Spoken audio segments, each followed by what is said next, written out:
کبھی 10 منٹ عادت ہو جائے نا دعا مانگنے کی علیحدہ سے رات کو، حضور نے فرمایا جو فرض نماز کے بعد دعا مانگے اللہ اس کی قبول کر لیتا ہے۔ نبی پاک صلی اللہ تعالی علیہ وسلم نے فرمایا اللہ مسافر کی دعا قبول فرماتا ہے۔ حضور نے فرمایا اللہ مظلوم کی دعا قبول فرماتا ہے۔ حضور نے فرمایا بیمار سے دعا کراؤ اللہ اس کی دعا قبول فرماتا ہے۔ میرے نبی پاک نے فرمایا ماں باپ جب بھی اولاد کے لیے ہاتھ اٹھائیں، ویسے تے بلے شاہ تو آسمانی اڈدیاں ہی پھڑ دیں، جڑا گھر بیٹھا انہوں بڑھیا ہی نہیں۔ حضور فرمانے لگے ماں باپ جب بھی اولاد کے لیے دعا فرمائیں اللہ ان کی دعا کو قبول کرتا ہے۔ آپ اپنا تعلق بنائیں، دعا کے ساتھ، عبادت کے ساتھ، مصلی کے ساتھ رشتہ بنائیں، استغفار پڑھیں۔ صلاح الدین ایوبی صلیبی جنگوں میں تھے، رات کو مسجد اقصی میں نماز پڑھی تو پریشان تھے۔ ایک بزرگ سے ملاقات ہوئی تو وہ کہنے لگے کہ آپ بڑے پریشان ہیں۔ کہنے لگے حضور پریشان اس لیے ہوں کہ پہلے ہی مسلمان کمزور ہے، اب میں نے سنا ہے دشمن کا ایک بحری بیڑا وہ جنگی سامان سے بھرا ہوا آ رہا ہے، تو اب ان کے پاس اور تلواریں اور نیزے آ جائیں گے، مسلمانوں کے پاس پہلے ہی وسائل کی کمی ہے، پریشان ہو کس طرح کر کے مقابلہ کریں گے۔ یہ بات کہتے ہی صلاح الدین ایوبی نے بزرگوں سے کہا حضور آپ بھی دعا کرنا، دعا کی بڑی طاقت ہے۔ میرے نبی پاک نے فرمایا دعا مومن کا ہتھیار ہے، دعا مومن کا، دعا مومن کا۔ حضور نے فرمایا تقدیر کو سوائے دعا کے کوئی چیز نہیں بدل سکتی، دعا مومن کا ہتھیار ہے، یہ کافر کے پاس کوئی نہیں، یہ ہتھیار ہے مومن کا۔ اللہ کرے آپ کو سمجھ آئے، پھر سنیں، کئی بار کہہ چکا ہوں یہ ہتھیار ہے۔ کافر کے مقابلے میں جو تیرے پاس سب سے بڑا ہتھیار ہے وہ دعا ہے۔ دعائیں کرانی چھوڑ دی، کرنی چھوڑ دی، لینی چھوڑ دی۔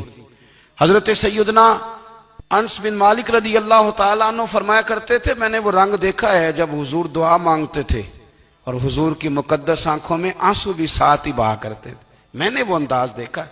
تو صلاح الدین ایوبی بزرگ سے کہنے لگے آپ بھی دعا کیجئے، اور خود رونے لگے اور سر سجدے میں رکھ کے رونے لگے، اور عشاء سے لے کر فجر تک روئے، خوب روئے۔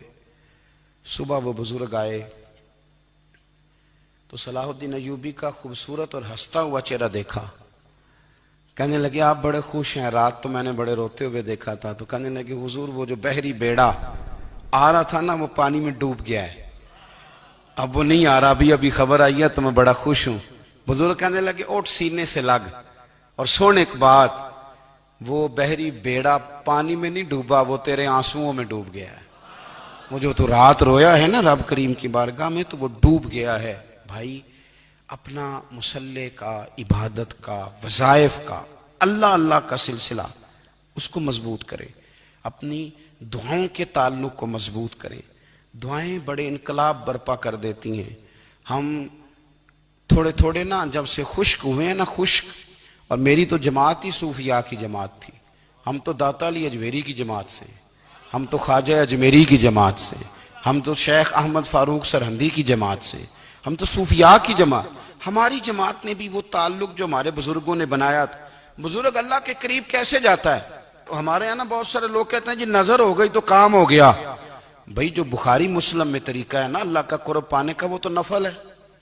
نبی کریم علیہ السلام نے فرمایا بندہ نفلوں کے ذریعے رب کے قریب جاتا ہے، اور اتنا قریب جاتا ہے کہ پھر اللہ اس کی زبان بن جاتا ہے، اللہ اس کی آنکھیں بن جاتا ہے، کان بن جاتا ہے، ہاتھ اور پیر بن جاتا ہے۔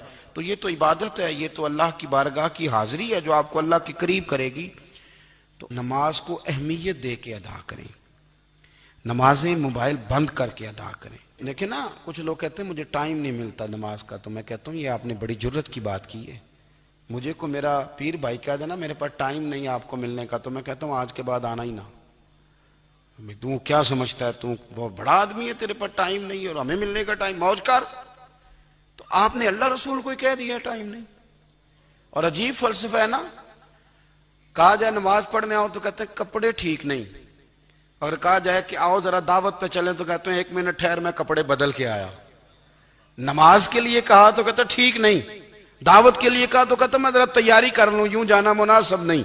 یہ معاملہ ٹھیک نہیں۔ رب تو فرماتا ہے کہ جب تم مسجد میں آ تو زینت اختیار کر کے آ، خوب ذوق سے دعا مانگیں، خوب شوق سے نماز پڑھیں، خوب استغفار کا مزاج بنائیں۔ آپ لوگوں کے بیچ رہ کے سوکھ حاصل کرنا چاہتے ہیں، لیکن آپ کو پتہ ہے کئی مہینے غار حرا میں رہنا بھی مدینے والے محبوب کا طریقہ ہے۔ ہر سال اعتکاف بیٹھنا الگ سے، یہ بھی حضور کا طریقہ ہے۔ مسجد نبی کے اندر دروازہ کھلتا تھا نبی کریم کا، پر گھر کے اندر نفل پڑے نبی پاک، اور حضور فرماتے ہیں کچھ نفل نماز گھر میں بھی پڑھا کرو، گھر کو قبرستان نہ بناؤ، ہمارا گھر اللہ کے ذکر سے آباد ہوگا۔